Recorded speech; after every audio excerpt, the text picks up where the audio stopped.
Hello everyone, मैं Ivan. आज हम वेब फ्लो के बेसिक्स के बारे में बात करने वाले हैं। ये एक बिगिनर्स गाइड होगी। अगर आप बिल्कुल स्टार्ट कर रहे हो और आपको प्रोग्रामिंग का कोई नॉलेज नहीं है तो ये वीडियो आपके लिए है। इस वीडियो में हम बात करेंगे कि वेब फ्लो कैसे काम करता है और कौन से बेसिक प्रिंसिपल्स हैं जिनसे आप स्टार्ट कर सकते हो। ध्यान रहे कि ये एक हाई लेवल ओवरव्यू होगा। फ्यूचर में हम और वीडियोस भी बनाएंगे जिसमें इन टॉपिक्स को और डिटेल में कवर करेंगे। तो चलिए शुरू करते हैं। जो चीजें मैं कर रहा हूँ उन्हें फॉलो करने का सबसे ईजी तरीका यह है कि डिस्क्रिप्शन में दिए गए लिंक का यूज करके आप अपना वेब फ्लो का फ्री ट्रायल स्टार्ट कर लो। सबसे पहले हमें वेब फ्लो और प्रोग्रामिंग के बारे में एक बेसिक चीज समझनी होगी। किसी भी वेबसाइट को अगर आप देखो तो वो बहुत सारे डिव ब्लॉक्स और दूसरे एलिमेंट से मिलकर बनी होती है। यहाँ पर एक बेसिक HTML स्ट्रक्चर दिखाया गया है। इवान, आपने प्रॉमिस किया था कि प्रोग्रामिंग नॉलेज की जरूरत नहीं होगी, लेकिन मुझ पर ट्रस्ट करो, जब मैंने खुद पहली बार ये सीखा था तब HTML के फंडामेंटल समझना बहुत हेल्पफुल था। अगर आप HTML की बेसिक चीजें समझ लेते हो तो वेब फ्लो को समझना और यूज करना काफी ईजी हो जाता है। जैसे आप यहाँ देख सकते हो, ये एक बेसिक HTML स्ट्रक्चर है। इसमें हेडर होता है जिसमें टाइटल होता है और एक मेन बॉडी होती है जहाँ वेबसाइट की ज्यादातर इंफॉर्मेशन होती है। इस एग्जाम्पल में एक हेडिंग और एक पैराग्राफ है। हेडिंग को H2 से रिप्रेजेंट किया जाता है और पैराग्राफ को P से। अब अगर हमें अपनी हेडिंग का साइज बड़ा करना हो तो हम उसे H1 बना सकते हैं। इसी वजह से HTML और वेब फ्लो में नंबरिंग काफी इंपॉर्टेंट होती है। अगर हम H1 पर कोई टैग अप्लाई कर देते हैं तो जो भी चेंजेस हम H1 पर करते हैं, जैसे कलर या फॉन्ट साइज, वो वेबसाइट के हर उस हेडिंग पर अप्लाई हो जाएगा जहां H1 यूज हुआ है। फॉर एग्जाम्पल, मान लो हमने अपनी हेडिंग को H1 बना दिया। अगर हम उस स्पेसिफिक हेडिंग का कलर चेंज करते हैं तो वेबसाइट पर जितनी भी हेडिंग्स H1 के साथ हैं उन सब का कलर भी चेंज हो जाएगा। लेकिन इसे अवॉइड करने का एक तरीका भी है और वो है वेब फ्लो में एक एक्स्ट्रा टैग ऐड करना। अगर हम नहीं चाहते कि H1 वाली सारी हेडिंग्स का कलर चेंज हो तो हमें उस स्पेसिफिक हेडिंग पर एक और टैग ऐड करना पड़ेगा। फॉर एग्जांपल, अगर हम चाहते हैं कि सिर्फ एक स्पेसिफिक हेडिंग का कलर चेंज हो तो उसके टैग्स कुछ इस तरह होंगे,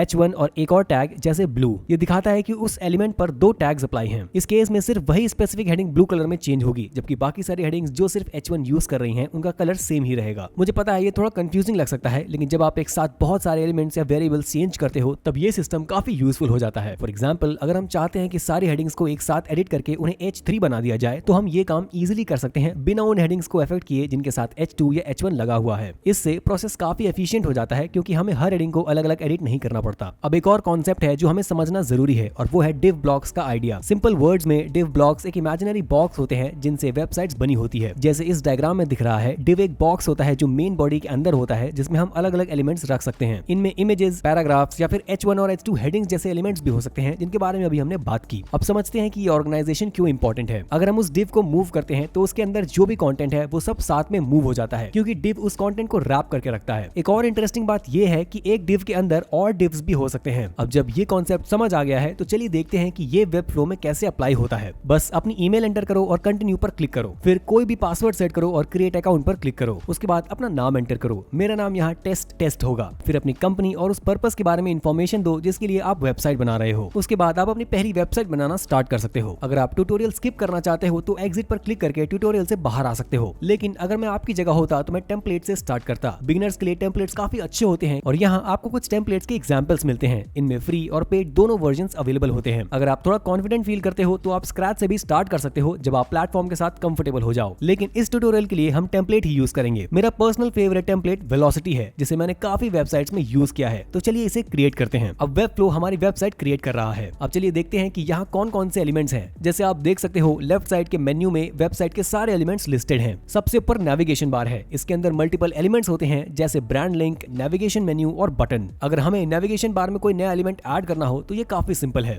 बस यहाँ प्लस बटन पर क्लिक करो और जो एलिमेंट चाहिए उसे ड्रैग करके नेविगेशन बार में ड्रॉप कर दो। फॉर एग्जांपल, अगर हमें बटन ऐड करना हो तो हम सिंपली बटन को ड्रैग करके नेविगेशन बार के अंदर ड्रॉप कर देंगे। जैसे ही हम ये करते हैं बटन तुरंत अपीयर हो जाता है। उसके बाद हम उस बटन का टेक्स्ट चेंज कर सकते हैं और उसकी सेटिंग्स कस्टमाइज कर सकते हैं। बटन सेटिंग्स के अंदर आप टेक्स्ट चेंज कर सकते हो और ये भी सेट कर सकते हो कि बटन क्लिक करने पर यूजर किस पेज या लिंक पर रीडायरेक्ट होगा। अगर आप और कस्टमाइजेशन करना चाहते हो तो राइट साइड में और भी बहुत सारे ऑप्शंस मिलते हैं जिससे आप डिजाइन और सेटिंग्स चेंज कर सकते हो। अब अगर हम यहाँ से बाहर क्लिक करें और कंपोनेंट सेक्शन में जाएं तो सिंपल वर्ड्स में वेब फ्लो में कंपोनेंट वेबसाइट का वो पार्ट होता है जो हर पेज पर सेम रहता है और चेंज नहीं होता। अब जब बात आती है हमारी वेबसाइट की तो आमतौर पर नेविगेशन बार और फुटर हर पेज पर सेम ही होते हैं। इसी वजह से ये दोनों कंपोनेंट्स के रूप में सेट किए जाते हैं। लेकिन एक इंपॉर्टेंट बात यह है कि हर कंपोनेंट हर पेज पर जरूरी नहीं होता। आप कंपोनेंट्स को जरूरत के हिसाब से इंसर्ट कर सकते हो। बस एक चीज याद रखनी है कि अगर आप कंपोनेंट के अंदर कोई चेंज करते हो तो वो चेंज उन सभी पेजेस पर अप्लाई हो जाएगा जहां वो कंपोनेंट यूज हो रहा है। अब चलिए वेबसाइट के बॉडी सेक्शन को देखते हैं। जैसे ही हम यहाँ देखते हैं हमें कई अलग अलग सेक्शंस नजर आते हैं। सिंपल वर्ड्स में ये एक ऑर्गेनाइज्ड डिव ब्लॉक स्ट्रक्चर होता है। जैसे मैंने पहले बताया था, डिव एक कंटेनर या बॉक्स की तरह होता है जिसमें डिफरेंट एलिमेंट्स रखे जाते हैं। यहाँ हर सेक्शन के अंदर अलग अलग कंपोनेंट्स होते हैं। इस एग्जाम्पल में इस सेक्शन के अंदर एक कंटेनर है, एक हेडिंग है, एक सब हेडिंग है और एक डिव ब्लॉक है जिसके अंदर 2 बटन्स लगे हुए हैं। अगर हमें इस स्पेसिफिक सेक्शन में कोई नया एलिमेंट ऐड करना हो तो प्रोसेस बिल्कुल वही है जो हमने नेविगेशन बार में किया था। बस प्लस बटन पर क्लिक करो, जो एलिमेंट चाहिए सिलेक्ट करो तो उसे ड्रैग करके वहां ड्रॉप कर दो जहां हमें चाहिए। ये बटन डिव ब्लॉक के अंदर, कंटेनर के अंदर या पूरे सेक्शन के अंदर कहीं भी ऐड किया जा सकता है। वेबसाइट को ऑर्गेनाइज रखने के लिए मैं इसे डिव ब्लॉक के अंदर रखूंगा और बस एक नया बटन अपीयर हो गया। लेकिन यहाँ एक इंपॉर्टेंट चीज ध्यान रखनी पड़ती है, आपको इंश्योर करना होता है कि आप एलिमेंट को सही जगह पर रख रहे हो। फॉर एग्जाम्पल, क्योंकि हमने बटन को इस डिव के अंदर रखा है, अगर मैं उस डिव को मूव करता हूँ तो उसके अंदर जो भी एलिमेंट है इंक्लूडिंग बटन सब साथ में मूव हो जाएंगे। लेकिन अगर मैं बटन को पूरे सेक्शन में ऐड कर दूं तो वो अलग पोजीशन पर दिखाई देगा और अगर उसके बाद में डिव को मूव करने की कोशिश करूं तो बटन उसके साथ मूव नहीं करेगा क्योंकि अब वो डिव का पार्ट नहीं है। एक और चीज जो बहुत इंपॉर्टेंट होने वाली है वो है टैग्स का यूज। याद है H1 वाला एग्जांपल जो मैंने पहले बताया था, यहीं पर वो कॉन्सेप्ट काम आता है। चलिए एक एग्जांपल देखते हैं। अगर मैं इस हेडिंग पर क्लिक करता हूं तो मुझे दिख रहा है कि इसके साथ हीरो हेडिंग टैग लगा हुआ है। अब अगर मैं थोड़ा नीचे स्क्रॉल करूं और इस दूसरे हेडिंग पर क्लिक करूं तो अभी इसके साथ कोई टैग नहीं लगा हुआ। अगर मैं यहाँ हीरो हेडिंग टैग ऐड कर दूं तो ये बिल्कुल उस हेडिंग जैसा हो जाएगा जो ऊपर है। अभी आपको डिफरेंस शायद नजर ना आए क्योंकि दोनों व्हाइट कलर में है, लेकिन अगर मैं इस हेडिंग का कलर चेंज करता हूं तो ऊपर वाली हेडिंग का कलर भी चेंज हो जाएगा। चलिए देखते हैं। अगर मैं टाइपोग्राफी सेक्शन में जाकर कलर चेंज करूं तो दोनों हेडिंग्स का कलर चेंज हो जाता है। इसलिए टैग्स को ऑर्गेनाइज्ड और क्लीन रखना बहुत जरूरी होता है। लेकिन अगर हम चाहें कि दोनों हेडिंग्स एक दूसरे से लिंक ना रहें तो हमें बस एक नया टैग ऐड करना होगा। जैसे ही हम यहाँ न्यू टैग ऐड करते हैं ये हेडिंग्स अब अलग हो जाती हैं। अब अगर मैं इसका कलर चेंज करता हूँ तो दूसरी हेडिंग पर कोई इफेक्ट नहीं पड़ेगा। इस तरह ये एलिमेंट एक नई आइडेंटिटी ले लेता है। अब फॉन्ट्स, साइजेस या कलर्स चेंज करना काफी इजी हो जाता है। वेबसाइट के ऑलमोस्ट सारे design changes right side panel से किए जा सकते हैं। यहीं से आप size, position, typography, colours, backgrounds और अलाइनमेंट्स सब कुछ कंट्रोल कर सकते हो। अगर मैं आपकी जगह होता तो वेबफ्लो के प्री इंस्टॉल्ड एलिमेंट्स के साथ एक्सपेरिमेंट भी करता। फॉर एग्जांपल, अगर आपको ग्रिड लेआउट चाहिए तो आपको अलग अलग डिव ब्लॉक्स मैनुअली ऐड करने की जरूरत नहीं है। बस प्लस बटन पर क्लिक करो, ग्रिड सर्च करो और जहां चाहिए वहां ड्रैग करके ड्रॉप कर दो। जैसे ही आप ग्रिड ऐड करते हो वो तुरंत रेडी हो जाता है। उसके बाद आप उसमें रोज और कॉलम्स ऐड कर सकते हो। और अगर आप टेक्स्ट या इमेजेस ऐड करना चाहते हो तो बस उन्हें ग्रिड के अंदर ड्रैग एंड ड्रॉप कर दो। बस इतना सिंपल है। फॉर एग्जांपल, मान लो मुझे किसी एक बॉक्स के अंदर टेक्स्ट ऐड करना है तो बस मुझे प्लस बटन पर क्लिक करना है, फिर हेडिंग या पैराग्राफ सेलेक्ट करना है, जो भी ऐड करना हो उसे ड्रैग करके बॉक्स के अंदर ड्रॉप करो। उसके बाद आप जो भी टेक्स्ट चाहते हो वो टाइप कर सकते हो और राइट साइड पैनल से उसका फॉन्ट और साइज कस्टमाइज कर सकते हो। जब आप अपनी पहली वेबफ्लो वेबसाइट बना रहे हो तो ये भी इंश्योर करो कि वेबसाइट अलग अलग डिवाइसेस पर क्लीन दिखे, जैसे कंप्यूटर, टैबलेट और फोन। आप इजीली चेक कर सकते हो कि वेबसाइट मोबाइल डिवाइसेस पर कैसी दिखेगी। बस यहाँ जो हैंडल है उसे ड्रैग करो और देख लो कि डिजाइन डिफरेंट स्क्रीन साइजेस पर कैसे एडजस्ट हो रही है। अगर आप और पेजेस क्रिएट करना चाहते हो तो यहाँ ऐड पेजेस पर क्लिक करो। आप कितने पेजेस बना सकते हो ये आपके प्लान पर डिपेंड करता है। अब चलिए प्लान्स को क्विकली देखते हैं। अगर मैं अपनी पहली वेबसाइट पब्लिश करने के लिए रेडी होता तो मैं बेसिक प्लान चूज करता। अगर मैं अभी पब्लिश करने के लिए रेडी नहीं हूं और सिर्फ प्रैक्टिस या एक्सपेरिमेंट करना चाहता हूं तो फ्री वर्जन यूज करना बेटर है, क्योंकि इससे आप प्लेटफॉर्म के साथ इजीली प्ले अराउंड कर सकते हो। और अगर आप प्लान कर रहे हो कि वेबसाइट पर काफी ज्यादा कंटेंट पब्लिश करना है तो तीसरा ऑप्शन बेटर होता है, क्योंकि ये ज्यादा फीचर्स देता है और 2 एक्स्ट्रा सीट्स भी देता है ताकि और लोग भी वेबसाइट एडिट कर सकें। अगर आप वेबफ्लो खुद ट्राई करना चाहते हो तो डिस्क्रिप्शन में दिया हुआ लिंक यूज करके प्लेटफॉर्म का फ्री ट्रायल स्टार्ट कर सकते हो। वीडियो देखने के लिए बहुत शुक्रिया। अगर आप बिल्कुल बिगिनर हो और वेबसाइट सेटअप में हेल्प चाहते हो तो डिस्क्रिप्शन में एक लिंक है जहां हमारी free website setup service available है। और हाँ, अगर वीडियो हेल्पफुल लगा हो तो लाइक जरूर करें और ऐसे ही और वीडियोस के लिए सब्सक्राइब भी करें। मिलते हैं अगली वीडियो में।